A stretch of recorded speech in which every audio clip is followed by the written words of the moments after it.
Talks with Tony.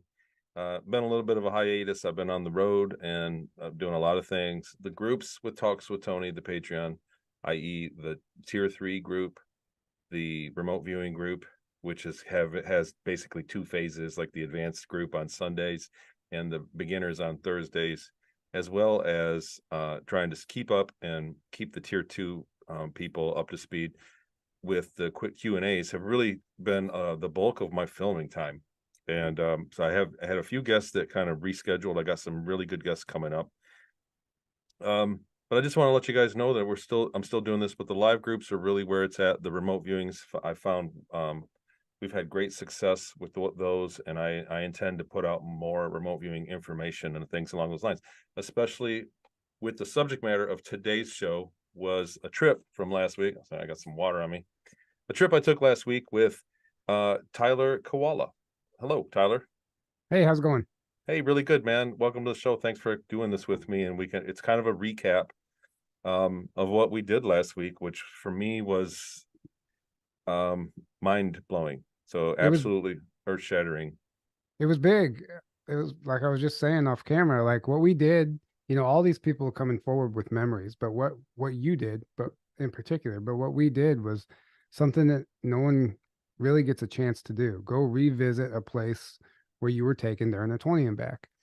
And not only revisit, but I mean, we were on site and, I don't want to say too much. I don't know how much you want to share, but I mean, we were there. Man. It was an adventure. Let's just say that. And watching you have the emotional reaction, that I'm glad, we're filming this for a documentary as well. And I'm glad I caught a lot of that on camera because that is, you can't fake that. You can't fake the emotional reaction. So when the audience or anyone who you're trying to get this message across to sees that, that's real.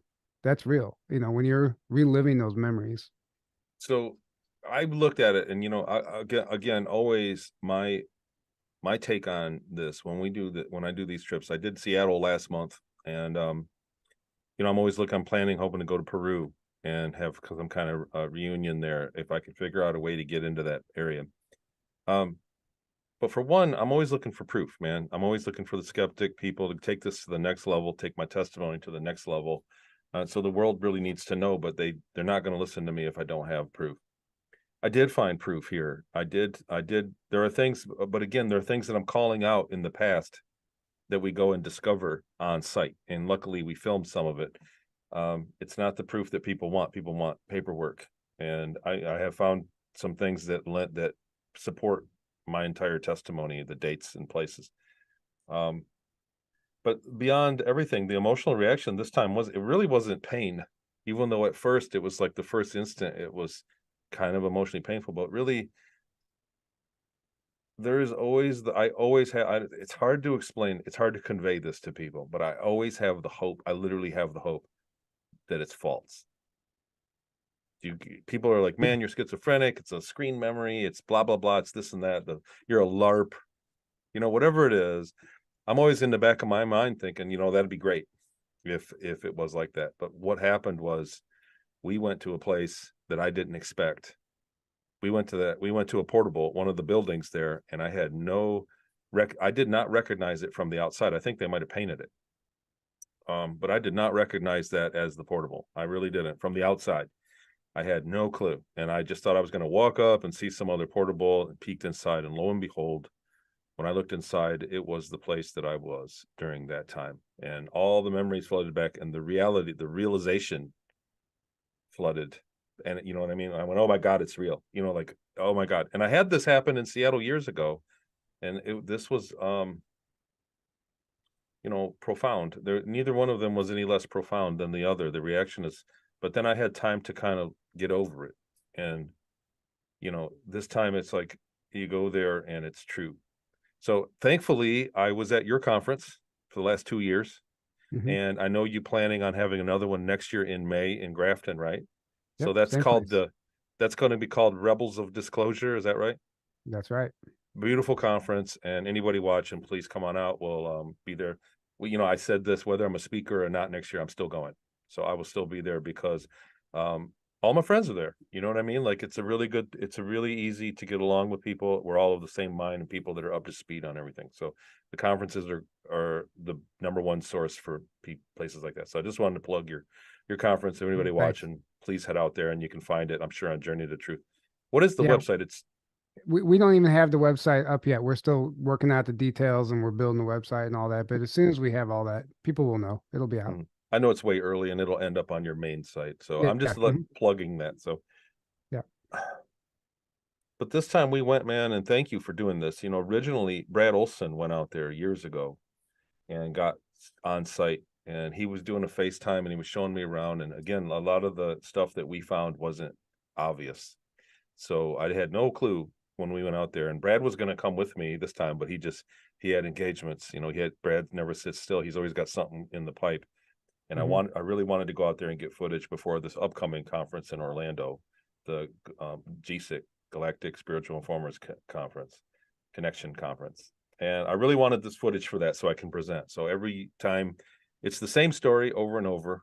And I always want to add something new to it so to be relevant, you know, and again, have proof because I think that the 20 and back stuff is being swept under the rug slowly, like a limited hangout but they're doing it slow. They're not going to jerk it away and say this is that, but they're slowly kind of weaning the public's eye, the community. It's not even the public; it's our community. They're weaning us away, Right. and There's a so lot, there's a lot of stuff that's coming forward that's really hard to believe in right now as far as the 20 just SSP topic goes. Not saying that the people that are speaking aren't telling the truth, but when you're getting so far out there, you gotta keep in mind we're used to the 20 and back. We're used to this information, however many years we've all been, diving into this.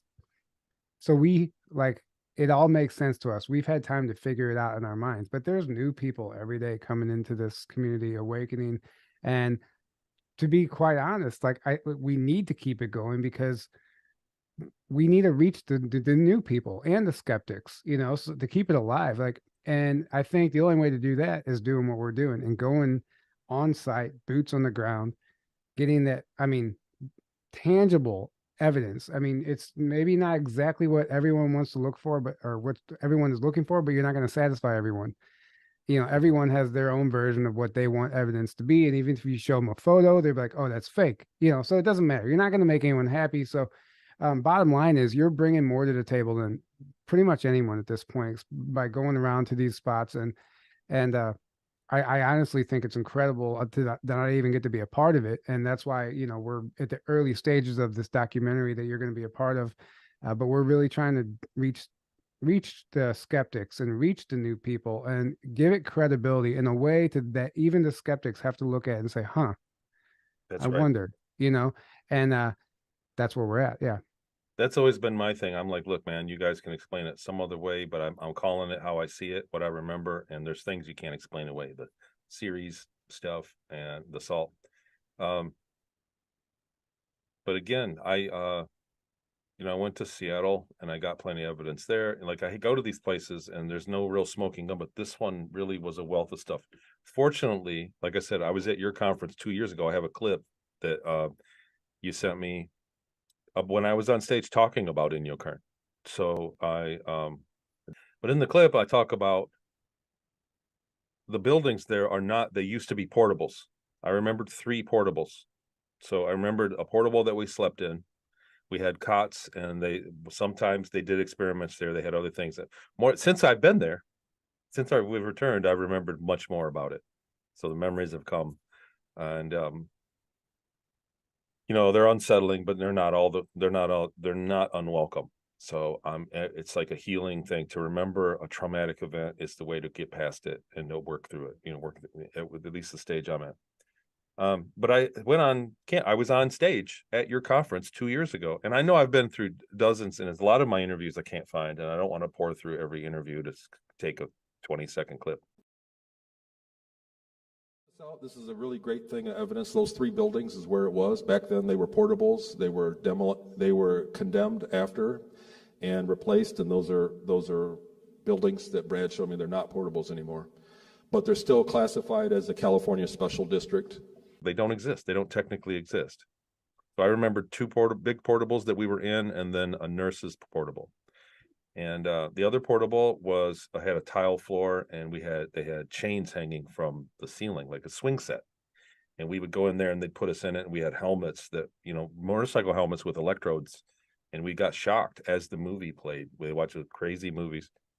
And then when we were done, we'd go back and they'd ask us, we'd debrief us. And I said this in many older interviews, that he had a little office where he'd debrief us, a cubicle. And we'd sit in the chair on one, and then he'd call us in one by one. Like he would take three of us, could go to bed, lay in our cot, but he would say, you, and you come on. And we'd sit and wait in the chair. Then he'd pull one in and ask us questions at the end of the day. How do you feel? How did that make you feel? What do you, like, he was gauging the drugs he was giving us, or what the experience. He had a book, right, a manual that was doing that. Anyhow, I called that out long ago and remembered it, albeit not clearly. So then we went to, I'm going to put a share screen, and I'm going to go over some still pictures, and we got some drone pictures, and let's do this. So I'm sharing this with my share screen with the world. So this was INYOKERN. So we got some footage up higher. So over here on the left is where I remember that being.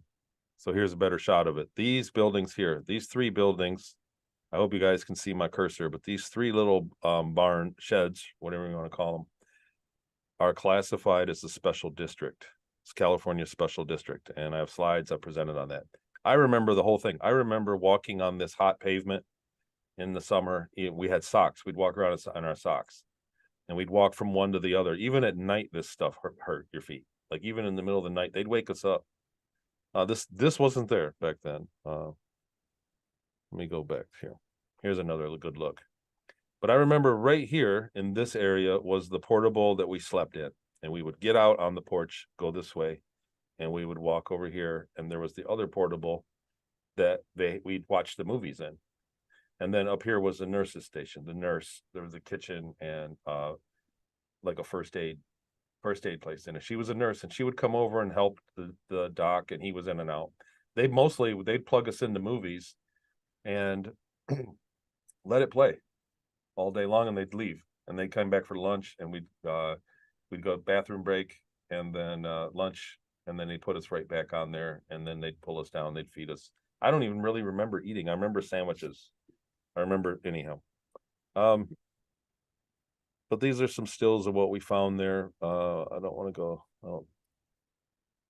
And this is more towards the other area. I remember this bridge, and I told Brad, I was like, this is where those rocks are. But really, those rocks were up here that I remembered, the grapefruit size rocks. And I don't think you can see it in one of these other ones. Let's see, here's a good picture. This little spill ditch, I thought I could crawl down and get under the fence over there. It went that way, and that's where it went under that bridge. Gosh, I'm kind of screwing up here. That's where it went under that bridge. You got over here. This was that spillway. And I thought I could get over and get under this one and hide under one of these bridges, like hide here and then run over here and hide and then run out and then make my escape into these hills into the west. That's where they go. We found out, me and you, we went there. Did that, I got to ask, did that bug you in the first place to go out there to the west? No, out in not the woods even, at all? not in the slightest. I was excited. I mean, you sold me whenever you said, we're going to the Twilight Zone. I'm like, I'm in. That was what I said. And you know what though? It was. We were staying on basically like a compound. We were in between military bases. It was a military town. We even had a warm welcoming when we went to breakfast. I don't know if you want to tell that story. But... No, I want you to tell it. I want you to say that, because I mentioned it to some other people, but the more I think about it, the more we should have been scared of what happened. You and I should have been terrified for what happened. Well, that's what saved us. We weren't. And that's why right. that's why we did it. And that's why you don't live in fear. But yeah, so we, it's a military town. Jets, Chinook helicopters, I mean, all day long. Air traffic, there's guard stations, everything. It doesn't even feel normal. The town feels weird. It's almost like a simulation. How many times did we remark did you remark on the town? Like, this Oh, is the weird. vibe. It was like out of a movie. It was in a Twilight. It was a Twilight Zone movie, and even the people had a demeanor Yeah. like the Stepford Wives Yeah, yeah. It's kind like of body language that they were there. everyone's like running on a program. Yeah. And so we get to we decide to go to a diner, Christie's Diner, I think it was, the very first morning. And I think we're the first two people there. And or no one else was there anyway. And we park and walk in the door, and I guess he's the owner, the guy that worked there, the waiter. Um, he greeted us, and he had the table set already. Table set. He's standing up, like waiting for us to come in the door, and he's like, "What do you say? Have a seat, guys." He just said, like, "Have a seat, guys," like he was waiting for us. He was waiting with his arms like this. When we walked Yeah, in the door, he was like, "Here you go, guys. Have a seat." yeah, have a Said, seat. "This is you." And And there was another guy way in the back, and there was somebody sitting at the bar. I think at the they had like a breakfast yeah, bar. the guy at the bar was watching us the whole time, which we'll get into that. But I and then I said, it's almost like you knew we were coming. And he kind of just smirked and he was like, have a seat, like the waiter, you know? Yeah, he And didn't acknowledge you. He just yeah. And it was so weird. And we sat down, I mean, we looked at each other. It was crazy. Then that guy at the bar who had the sunglasses and the hat, he looked like a Luis Elizondo kind of. He had the black t-shirt like and he stocky wasn't guy. eating. He wasn't eating or drinking. He was just sitting there, and he was watching us. And eventually, I got a picture of him, and I'll even send that picture to you if you want to post it in the editing, post editing. I don't have his permission, so you know what I Right, mean. Like I don't want to give him. right, I would put the picture in there, but I don't have his permission to put it recording, so sure, I yeah, won't do I that. understand that. Yeah, But yeah, he was staring. He was clearly staring. At first, you think everybody's. You and I were. I had our guard up anyway. right, We knew what we were going into. Even when we left the airport and we were driving out three yeah. hours, we knew what we were getting into. But he was absolutely fixated on you and I. He watched Yeah. us the whole time, and The there whole was time, yeah. And more people came in after us, and he didn't set the table for anyone else. It wasn't like it was a normal procedure for the other people. yeah. He just said, "Hey, go ahead and have a seat anywhere," and then he took them. But he had two menus and two silverwares waiting, and he had his arms like that, like it was the most un. Like we didn't get a choice where we wanted to sit. He's like, "You guys are sitting here." In my mind, I thought we should not sit there. And Right. because I walked in front of you, and I thought we shouldn't. And I turned around, I looked at you, and I said, "What do you think?" And you said, "Ah, yeah, let's go. Go ahead. Oh, why not? Right. Yeah. So we'll just Right. go into it." And I was a little nervous. I gotta admit, when I had my coffee, I had my first drink of coffee. I was like, Right. Yeah. We're like, who's in "What?" here? What? It was so obvious that my personal opinion is that they wanted us to know that they knew we were in town. That's Right. just all. That's bottom line. That's the way I feel about it. That's right. They were letting us know. And then the other thing is when we were talking about the place to eat, we had a conversation about it back in where we were staying. Yeah. And so whenever we went out to eat after that, we changed our mind at the last minute. We'd Right. say, "Let's go get a burrito," and then we'd go to the other place. We'd go to the pancake place instead. Right. So we never telegraphed where we were eating after that, and it didn't happen again. Yeah. That's very true. So And I'll go back. Oh, go on. I was I was saying, just gonna say, I mean, even before I left in St. Louis, I had some suspicious stuff, and I don't play victim to that stuff, but things I just can't notice or I can't ignore. Um, I almost got in a head-on collision the day of the leaving for the airport, and a guy ran a red light, and he missed me by this much, and he was so close to me, I could see the patch on his sleeve, and it was a law enforcement patch. And when I got to the airport, there was a guy dressed exactly the way the guy was dressed at the diner, but he was skinnier.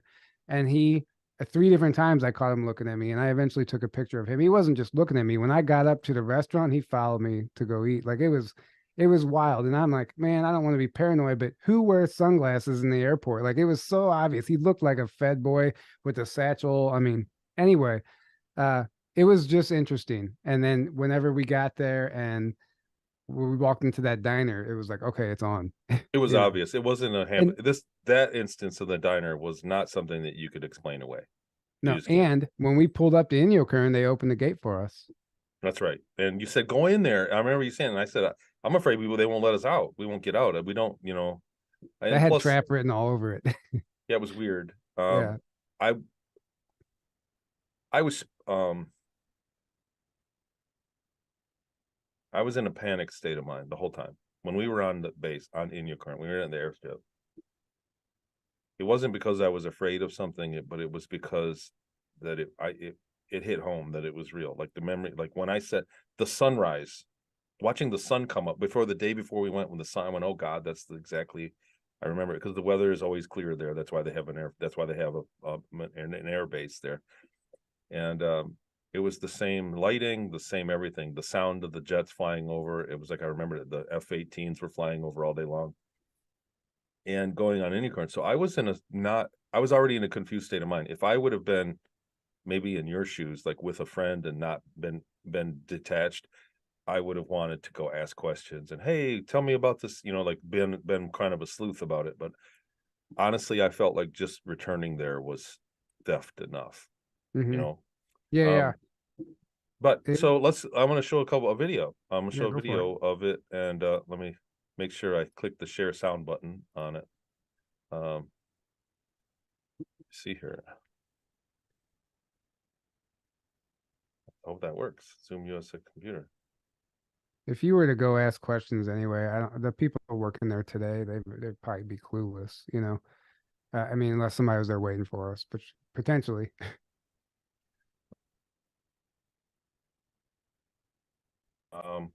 There. So There you go. can you hear me? I can hear you. So I Yep. did some computer stuff and it says my default microphone changed and other things have changed. You sound the same. Sounds good.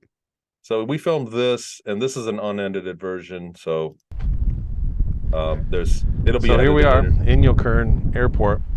So after my abduction, they put me through a process. I woke up with no memory of where I came from, and it was here. They were portables.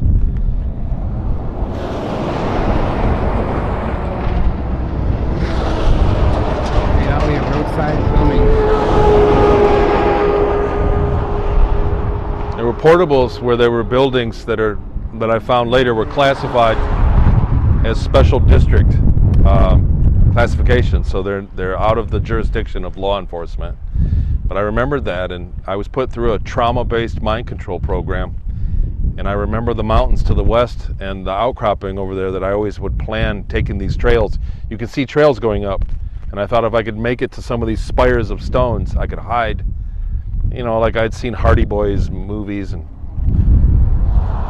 then driving this road here was weird because I drove it in 1982. We rode on a bus when we left here to China Lake in 1982. And this is my first time, and I can prove that I've ever been here. And it's just a surreal feeling. It feels like home, but it's not. Look at that. It's okay. Tech diff. Huh. Interesting. Okay. Yeah, there's a lot more to that. It's 3 minutes long. Well, I can Yeah. I can resend it to you. Okay. Well, let me see here. I want to kind of show if I can find the one that has what I want, the buildings. Sorry, people, I'll cut all this out. I'm guessing I'm gonna have to cut this out later. Annual Keep it buildings. Here it real. is. I'm keep it real, man. Oh, well, and plus I like not editing if I can help it. Right. So I think most of the people, I got a small audience of friends, core. So this is our results. So thank God you came with me, Tyler. The red area is the places that are classified the special district. Like I said, I remember a portable here and a portable here and another portable here. And this portable, I had no idea. I thought this is probably a newer one that they bought, several portables. I did not recognize this portable from the outside whatsoever, but there's a portable there. And also there's a burnt one here. So I always, in my clip, the portables were condemned and to be destroyed. And it looks like it was this one. And then here I recognized the hardware on the top of this one. It was the kitchen. The nurse actually had two. These are campers. That one was the, so if I can zoom in here.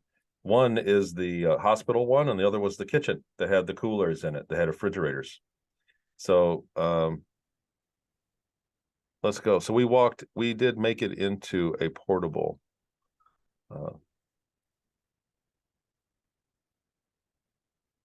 And at this point, I want to say to people, anybody watching this, firstly, there were no trespassing signs. Secondly, it was open. At this Yeah. point in the video, when we walked, we pulled over. This is right after they opened the gate for us. They opened the gate, and then we didn't drive in, and they closed it. And we drove up here. We drove another 100 feet and pulled over. And I said, "Let's go look at that portable." Right? Was it? I'm pretty sure it was my idea.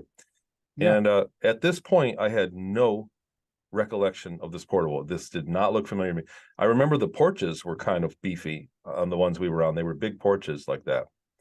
But at this point, I thought this was just a different portable.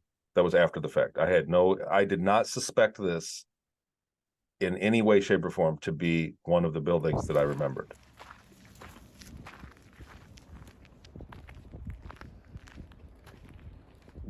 The film's going pretty slow for some reason. It's looking good over here. Okay.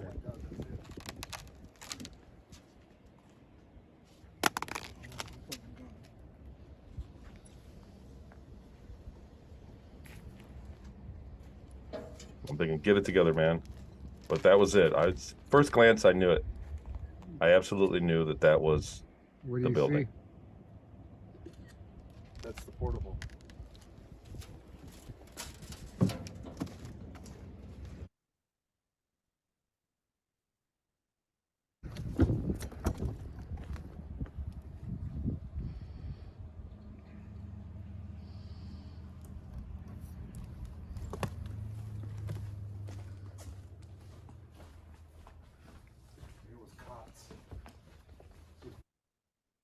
So when I was abducted by ETs and ended up on a base somewhere, and they told me they wanted to borrow my consciousness for 20 years and explained everything and got my consent. They did a test on me, on my genetics, to see if I was compatible with what they wanted to do, and the test came back positive. They said, "Yep, barely. You get to go once." And they said, "Go ahead." And they laid me down and they stuck something in my face, in my eye, and I saw stars. And I woke up right there. This is the next thing I saw after that. I woke up sick, feeling with no memory of who I was or where I'd come from. There were cots. Oh, you can see my cursor. There was a cot here and a cot here with another kid in it. And there were IV bags, the IV stand. And the nurse was, "He's up." And the doctor came from on here. And I could hear him talking to other kids in the other room. And he came and gave me a medical examination, reflexes, everything like that. So this is the very first place I woke up. And it's something that I was freaking out at this point. In the other room were the cubicles. So he had a desk here. He had like a poster. He had a desk with a stack of the manuals, and he had a desk and a chair. Then he had 3 chairs, either here or here, that we'd wait in. And over here, he had more books. I think there was like a dresser. That's where our clothes were. And that's where we would be. And then this room was all cots for the kids, all the way up to the wall there. So there were cots along the side. And in the beginning, I'm gonna let it play. In the beginning, the cots, there were IV bags. But after they got rid of the IVs, they scooted them together, and then they moved me out from the hallway into the room with the rest of the kids, which I was happy about. It was just like this. If it wasn't this one, it was one exactly like it, the same layout. See? It cots here. So at this point, I was in shock. I don't know, how were you feeling at this point, Tyler, while I got you on the show? Man, it was weird. First of all, I couldn't believe that we were in there. I was actually surprised that you went in. That surprised me. I didn't know if you would be too scared. I fully expected you to look in that window and said, "All right, let's get out of here." Like, but you were like, "I'm going in." I'm like, "Okay."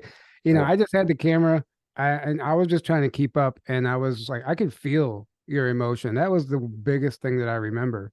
Like the energy was weird. Like it was like I could feel you reliving those memories, and just walking behind you, it was pretty surreal.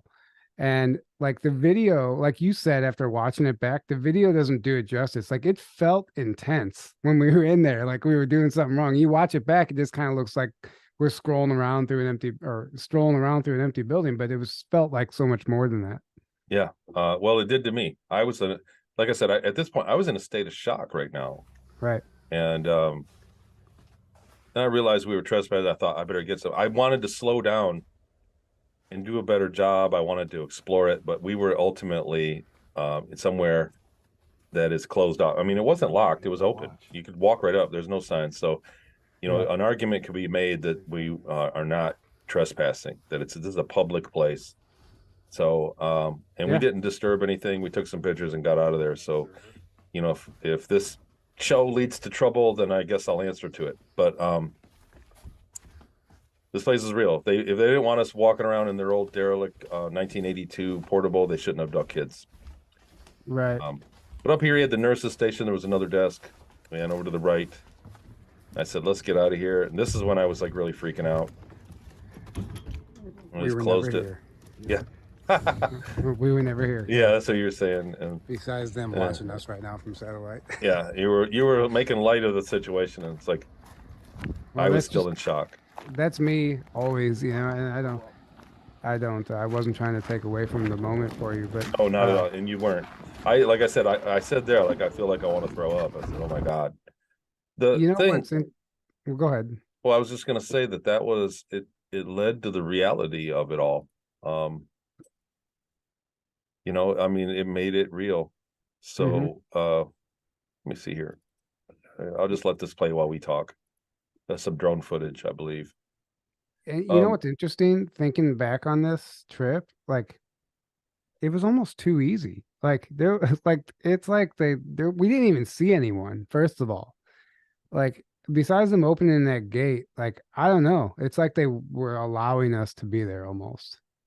Well, you know what though? So what I found, so after I got home, so I'm like, I got to package this. I got to present this on stage. I'm going to be in front of better part of 1,000 people next week. And I want to explain this. And so I've been doing research on this, and I thought, man, this is if this is real, there's got to be a paper. There's a, pardon my language, there's a fucking building. There's the building, right? So there's got to be a paper trail somewhere. What I found out is that the Project Grill Flame ended at the same time that I said it ended. So I was there the best I could. I was abducted. It was April 15th. 17th was the day of the picture in my book. April 15th, I believe, 1982 was when I was abducted. So I have to look at that again. I'm probably saying it wrong. But sometime between the 18th or the 15th and the 17th, it was a Thursday, was the night I was taken. And so I probably woke up here on a Monday. It was probably that following Monday that I woke up here. And here we see clear, there's the evidence. It was a United States Naval Ordnance Testing Station. It even says experimental.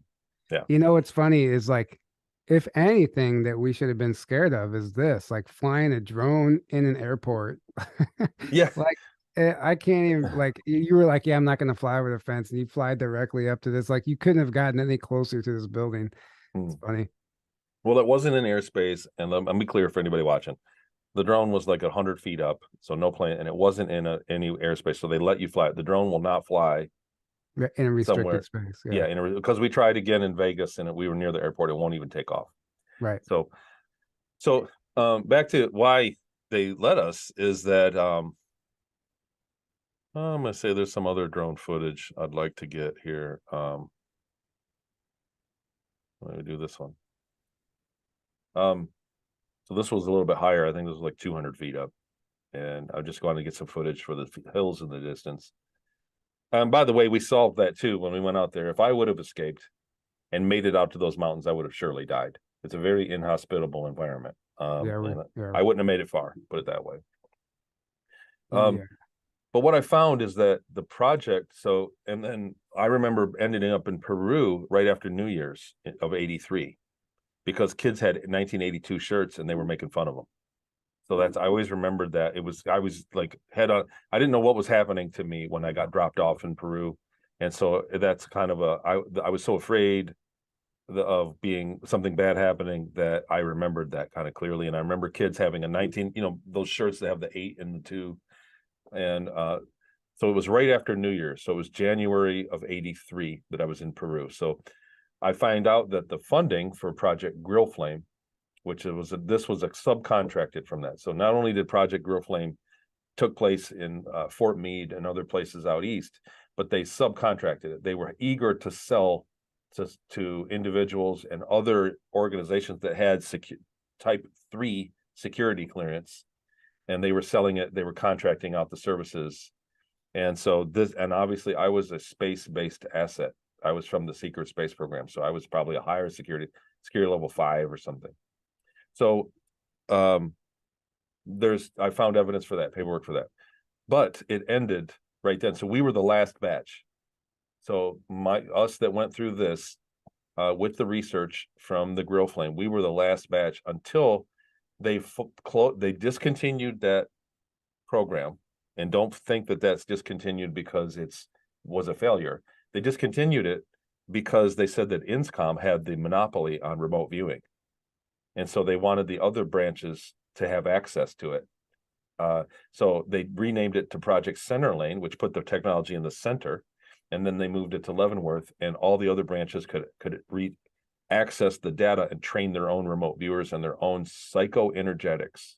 So psychoenergetics is what happened from this program. That was what happened, is they did not only remote viewing, but psychoenergetic research into bending spoons and supposedly walking through walls, and remote influencing. That's what we call nowadays remote, but basically perturbing things at the target site. So not only remote viewing a target, but actually like pulling a trigger or moving a pen or perturbing or making somebody sick.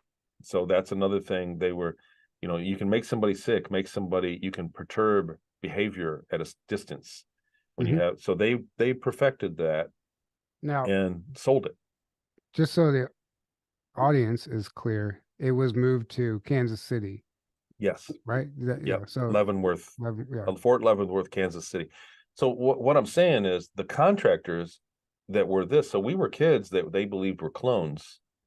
So I'm going to stop the share so you guys can see us. What I'm saying is the people in that airport had no idea what was going on there. So when you said nobody came out, they don't know that's an old derelict portable it was an administrative building. I found other pictures of it. I'm going to have to edit that in too. But so then I looked at it back in, when you look on Google Earth, you can go back in time, right? So you can go back to 1990, for instance. And what happened was, when you go back to the 1980s, there's nothing. It's too blurry. You can't see what was there. But in 1994, that portable was moved over by the airfield. It stayed on site. It was there on the earliest picture. Then they built the addition of a building and they moved the portable to where it sits today. The other two portables that we showed were the nurses station, those campers, and that one that was burnt and destroyed were there from 94 on. So 94, I think, is the earliest images I've got. So I found those two. That's going to be in my presentation as well. So it's supporting evidence. It's not a smoking gun. But that's all the buildings. I had no expectation when we were planning this trip. I did not expect to find any of the buildings, not one. I knew that those buildings had been built in the area, and I was just trying to walk it and kind of smell the place and get the vibe check the place and kind of see. And I did get a lot of memories back. I do remember much more now. Right. And not only, it's interesting how it happened. The portable happened first, but it wasn't, the other two didn't happen until the last day when we went back for more drone footage.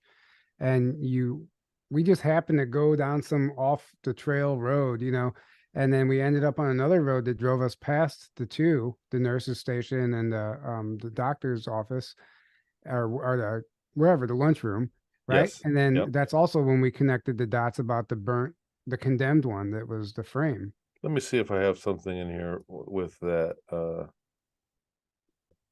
Yeah, so there. So this is how I got the memory, is I remembered the hardware up here. So I was like, it wasn't air conditioning, it was for the refrigerator. It was a refrigeration unit. They had a big freezer in here. And I think this was the air conditioning. So she hung out in here. This was the kitchen. And then this one was like the hospital. So when we got hurt, we went in there. There were kids got burnt and they were torturing us. I'm gonna put it bluntly. There were kids that got broken arms. I got my arm dislocated. We went there. That was the triage. So we would get taken into here and the nurse was in there and she'd fix it up. There were also towels and napkins and things in there that we would go get. And then this was the kitchen. But when we drove by, that's when I remembered it. Yeah. And what I'm trying to say is, if we hadn't, it's interesting how we're guided, how people are guided, because the way we ended up on this road to drive past these on the way out, we didn't even notice these the first trip or two trips, you know. Um, so it was really interesting, and then that's also when we connected the dots about the foundation, The burnt condemned one. one. Yeah, I got a good picture off of Google Earth of it that shows it. Basically, it's the chassis. The other thing I did on Google Earth was I measured the length of the places that I remember it being, which is about 140 feet. And I measured the frame that was burnt of the trailer, and then the one that is there, and then those other two, to make sure that they could all fit in that area, and they do. It did check out. Yeah. So they're like 52 by 38 and 36 by 50. So it's 100, and then another 40 feet for those two campers. So that does all fit. Yeah. But that was it. So inside that video, inside the trailer, which who knows, I might be evidence against us. We get in trouble, some federal offense. But that's a public place, and like I said, there were absolutely no trespassing No signs signs. there, and the Yeah. door was wide open. It was not locked. Yeah, I don't think Um, there's anything to worry about there. But the whole but it, trip, it was wild, man. It was wild, and we saw evidence of other underground installations too, and just driving around. I mean, the one was so obvious. They had the U-Haul truck. It had the evergreen cargo, the shipping container.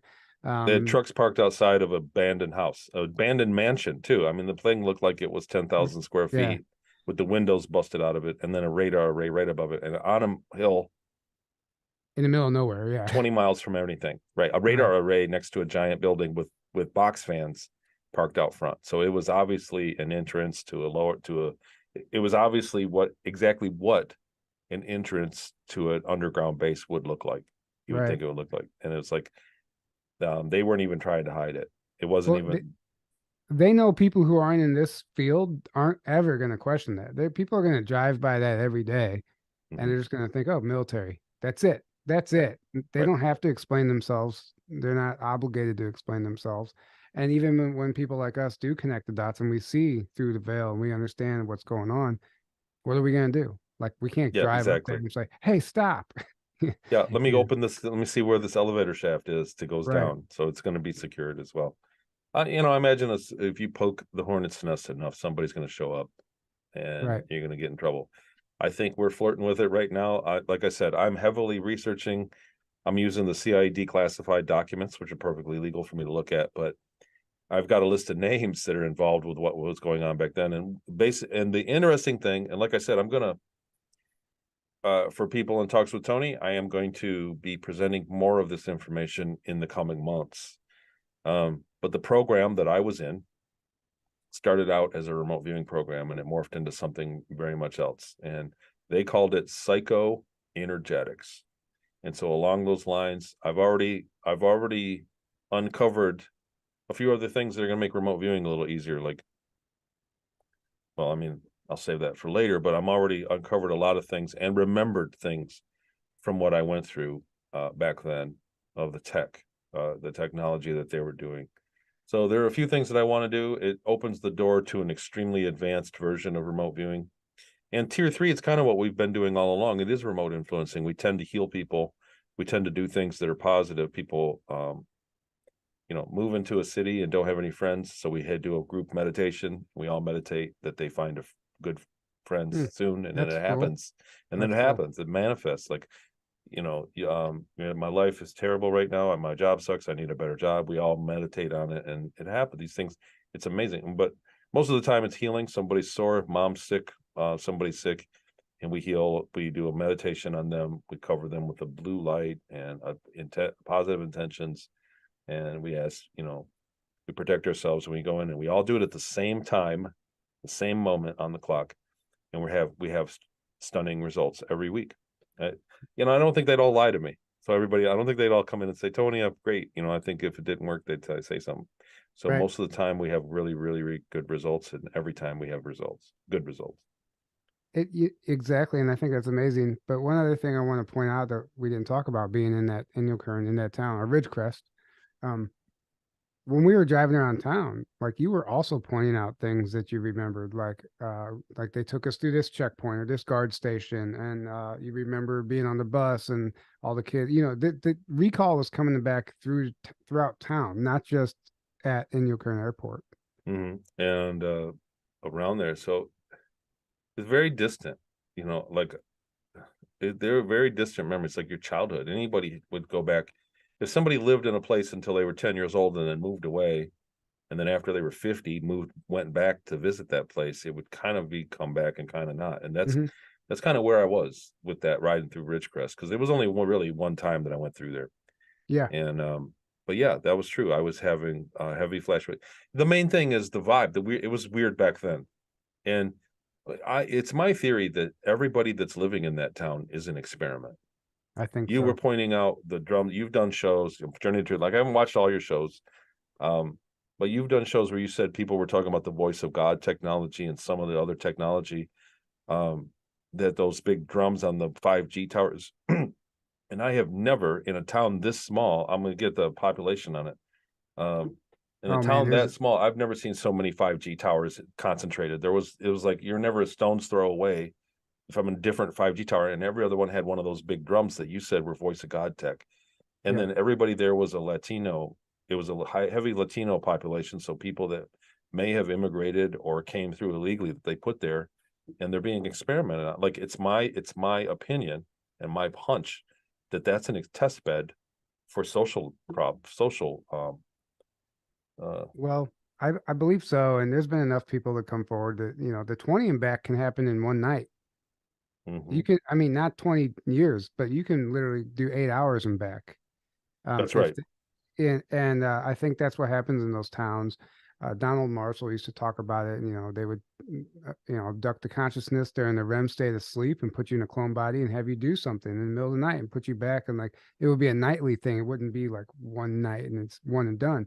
And Charles Hall, who talks about the tall white, he was stationed at, I forget which Air Force base, near Nellis. I don't know. He remembers, he has his memory of being on the military base and then taken in the middle of the night and to work with these ETs underground and then brought back. And this was a nightly thing, but it was happening to other guys on the base, but they didn't have their memories. They were clueless to it. Randy Kramer said the same thing. Many people that have reached out to me and I've worked with them on timelines say the same thing. They were taken a couple times at young ages, 3 and 4 years old. They were taken for two or 3 days and put back. And they'd tell their mom and dad about it, and then months later they'd be taken again and put back, and then finally later on in their early teens taken for the long duration. Right. Randy Kramer said the same thing. I think those are people being groomed for the service, and I wasn't. I was a spur of the moment, which is probably why I remember, because I was not groomed going into it. I just looked it up.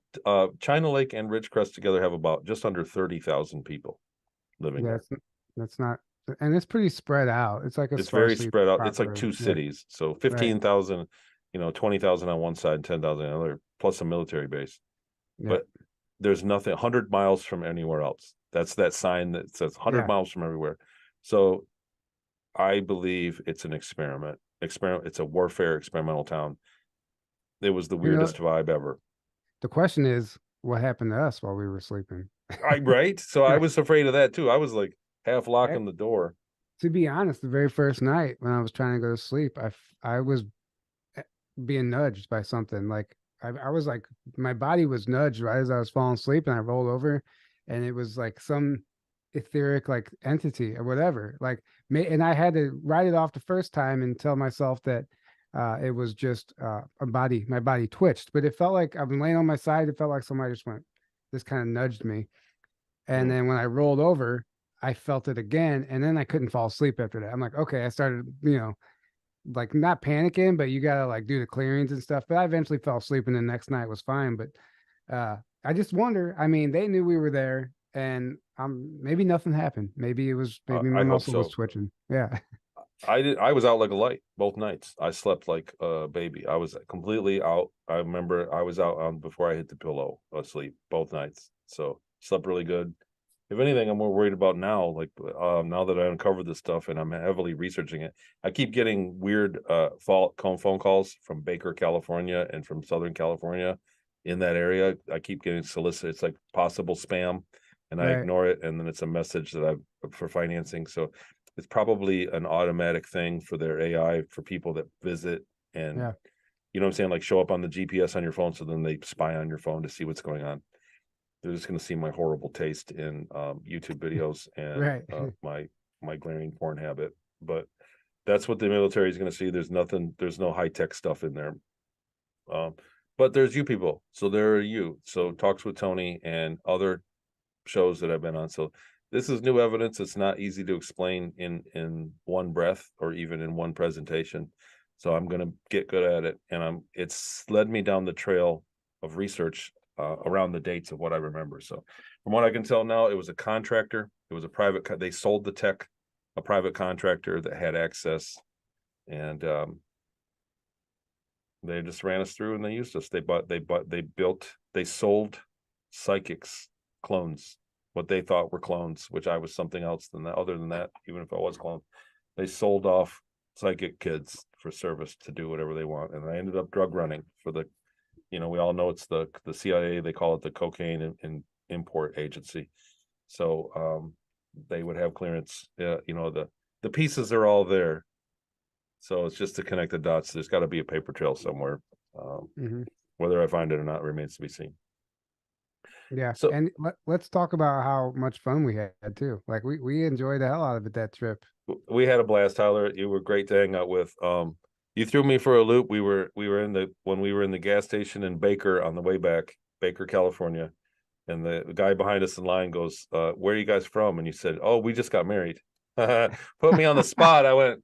I just rolled with it. I didn't want to say anything, like it didn't hurt, but it was hilarious. Like I said, but we had a good time. I got some cool souvenirs there. I got got us some shirts, and it was a good trip. And then we went back. I saw the Sphere. I got drone footage of the Sphere in Vegas, and stayed there, and got to see some old friends too while I was there, which was awesome. And got to hang out. Here's one thing that I'll say on that note.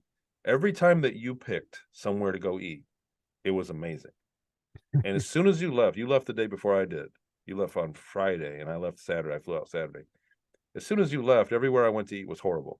I went to this dive place. It looked good on the map, and I went to this dive place, and I thought, I'm just going to see it through. I'm not going to walk out now that I realized that their food's probably terrible. And it was the worst meal I've had in ages. But and then it happened again for breakfast. Like every time you picked a spot, every time we settled on a spot, it was a good restaurant. And for the rest of my trip, I ate terribly. So there's something to be said. So that's a talent, man. That's a skill you might not be aware you have. Right. I just led to it. I'm like, I don't know. This place looks good. No, I know it was a heavy emotional trip for you, but I did enjoy it, and it was fun getting to hang out with you and spend more time, get to know each other better. And man, we were driving at one point. I was like, man, hanging out with you is like doing a 24-hour interview. I mean, we never stopped talking. That's right. I don't think we stopped talking the whole time. Right. So it was very rare that I get to spend time with somebody that's as knowledgeable in the truth community, like in the subjects of the secret space program, the government, the military industrial complex, all of it, what's going on.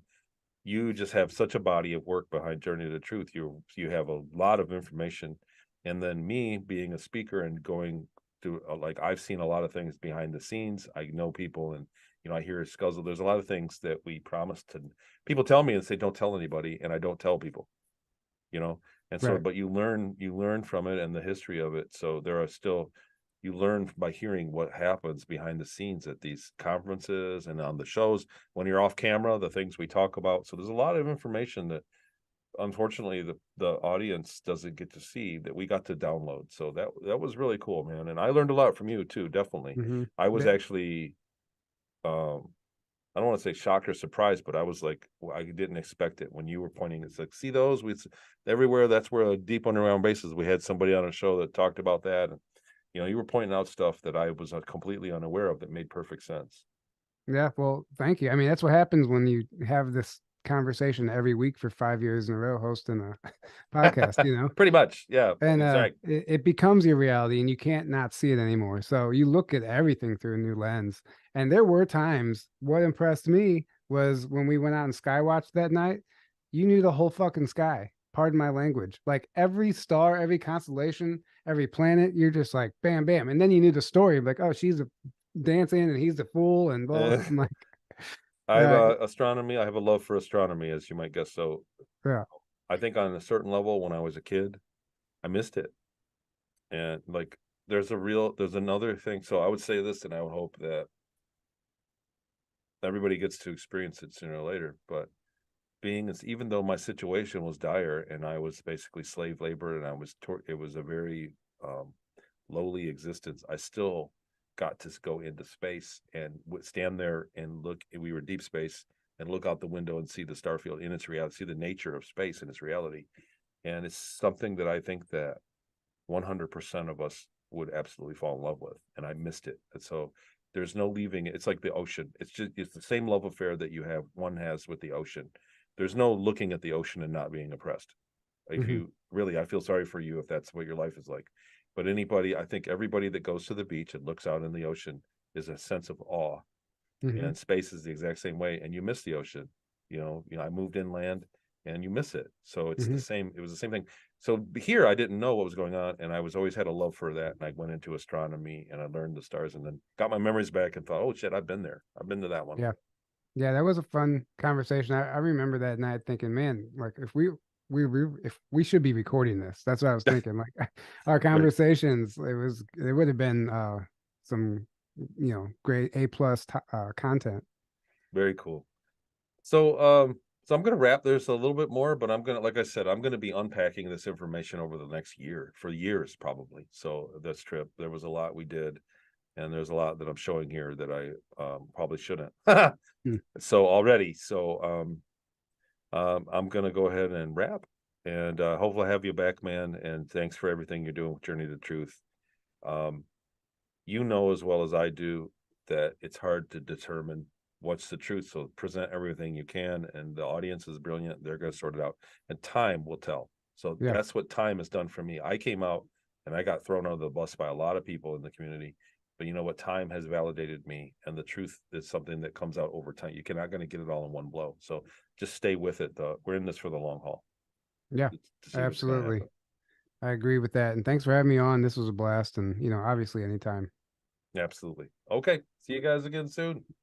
4 days, 4